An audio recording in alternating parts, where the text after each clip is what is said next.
तमाम हमारे कृषि विभाग के छोटे बड़े सभी अधिकारी, सामने किसान भाई और कृषि सभी लोग को हार्दिक शुभकामना।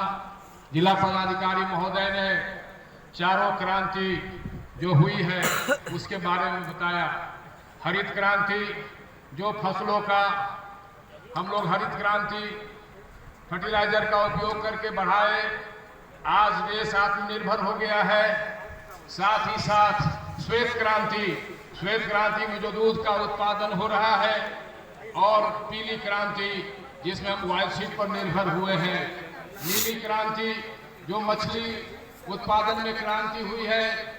ये चारों क्रांति जो हुई है उसको एक साधारण चीज आज बर्बाद कर रहा है।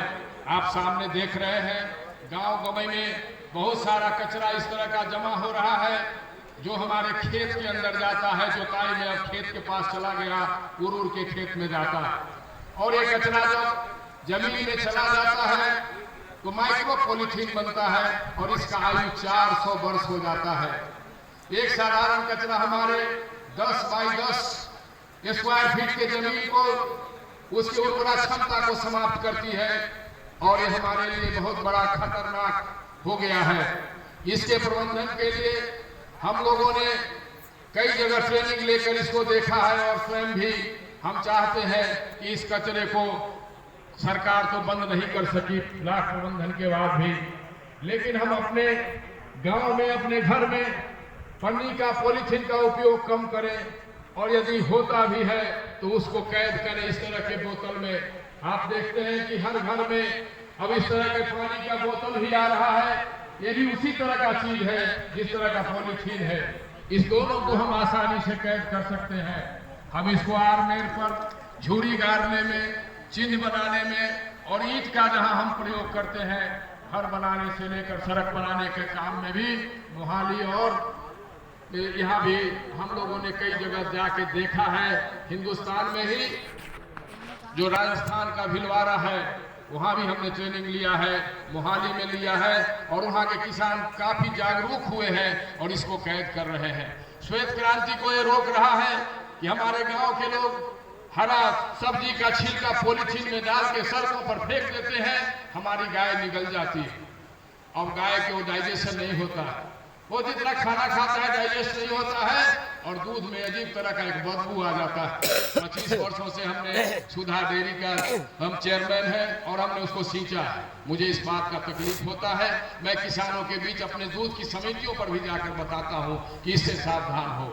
जहाँ तक हरित क्रांति का जो सवाल है, आज जो हम ऑर्गेनिक फार्मिंग की ओर जा रहे हैं उसमें भी ये बड़ा डिस्टर्ब करता है। हमारे गाय के गोबर और इस कचरे में ये पहुंच जाता है, और जो ऑर्गेनिक फार्मिंग है उसको डिस्टर्ब कर रहा है। निश्चित रूप से हमारे किसान काफी सजग हुए हैं, जिलाधिकारी महोदय, और सबसे ज्यादा वर्मी कंपोस्ट का उपयोग और कंपोस्ट का उपयोग अपने गाय भैंस के गोबर का उपयोग कर रहे हैं। और इस जिले में कृषि का जो हमारा सबसे बड़ा हब है, कृषि विज्ञान केंद्र के यहाँ मीना साहब बैठे हैं, और तमाम कृषि के अधिकारी को मैं धन्यवाद देता हूं कि ये लोग काफी सजग होकर काम कर रहे हैं, लोगों को प्रशिक्षित कर रहे हैं। लेकिन जिलाधिकारी महोदय, मेरा आपसे एक निवेदन होगा कि गांव में महिला स्वच्छता अभियान पंचायतों के द्वारा चलाया जा रहा है। वहाँ बहुत सारे कामगार काम कर रहे हैं, मजदूर सफाई का काम कर रहा है, जहाँ बोतल, कचरा और इस तरह का सरिया और छोटा छोटा जो करची बांस का ये सब उपलब्ध है।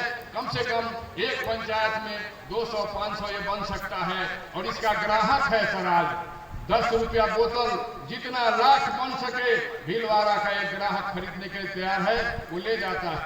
वो घर बना रहा है, वहाँ घर बनाने के बाद इसको थाक करके हमने सर को दिया है देखने के लिए, वो घर भी बन रहा है। और जब घर बन जाता है तो पीओपी से उसको लेप दिया जाता है, जैसे पहले फूस का घर हुआ था।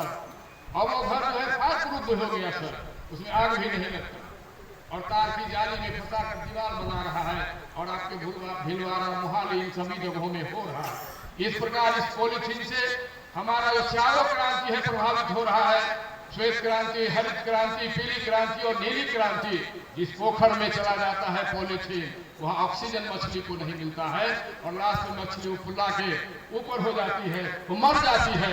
इस तरह का हमारे यहाँ ढोली एग्रीकल्चर कॉलेज जो हमारे गांव में है, वहाँ फिशरी कॉलेज है, वहाँ भी हमने वैज्ञानिकों से बात किया है, उनसे रिसर्च में इसको डाला है, देखा है, उन लोगों ने भी इसे साबित किया है कि ये हमारे लिए बहुत खतरनाक है। यही मुझको कहना था। हम अपने किसान भाइयों को भी सजग करना चाहते हैं कि हम लाख सही बीज उपयोग कर लें, हम सही खाद का उपयोग कर लें, ऑर्गेनिक फार्मिंग कर लें, लेकिन हमारे खेत में ये कचरा पहुंच गया है, पॉलीथीन पहुंच गया, तो हमारा बंटा खार होने वाला है आने वाले समय में। मैं चाहूंगा कि पर्यावरण के दृष्टिकोण से पर्यावरण का एक बहुत बड़ा अंग है और ये पॉलीथीन बर्बाद हो रहा है। सर से मेरा आग्रह होगा कि आपका छापा दल भी है, कहीं कहीं बीच बीच में पॉलीथीन के बारे में छापा भी पड़ना चाहिए ताकि लोग इसका कुछ कम उपयोग करें। हम भविष्य में ठोंगा का उपयोग करते थे, झोला का उपयोग करते थे, लेकिन अब हम लोग घर में भूल गए हैं झोला और ठोंगा ले जाने का, हम लोग पॉलीथीन पर निर्भर हो गए। इसलिए हमें किसान भाइयों को सजग करना है कि आप दूरदर्शी बनिए और यदि आप सावधान नहीं रहे 5-10 वर्षों में आपका खेत बंजर होगा। आपका बहुत धन्यवाद जिलाधिकारी महोदय और तमाम अधिकारी, सबों को शुभकामना। जय हिंद, जय भारत, जय जवान, जय किसान। धन्यवाद वीरेंद्र जी।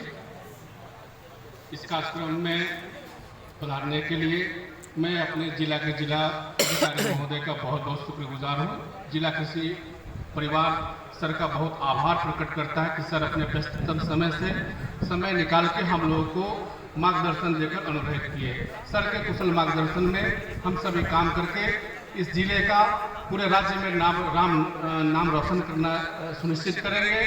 मैं पद्मश्री राजकुमारी देवी और किसान चाची जो हम लोग के सारे कार्यक्रमों में शिरकत करती हैं, चाची का भी बहुत बहुत धन्यवाद इस कार्यक्रम में भाग लेने के लिए। चाची आज वो एक महिला है जो इस जिला में, इस पूरे बिहार राज्य के लिए के महिलाओं के लिए एक प्रेरणा के स्रोत है, हम सभी के लिए एक प्रेरणा के स्रोत है। चाची के द्वारा जो मार्गदर्शन दिया जाता रहा है, महिला किसानों को जो उत्प्रेरण का जो काम किया जाता रहा है, वो बहुत ही विचारणीय है और प्रेरणा के स्रोत है। चाची को इस कार्यक्रम में शिरकत करने के लिए मैं जिला कृषि मुजफ्फरपुर की तरफ से बहुत बहुत आभार करता हूँ, धन्यवाद देता हूँ।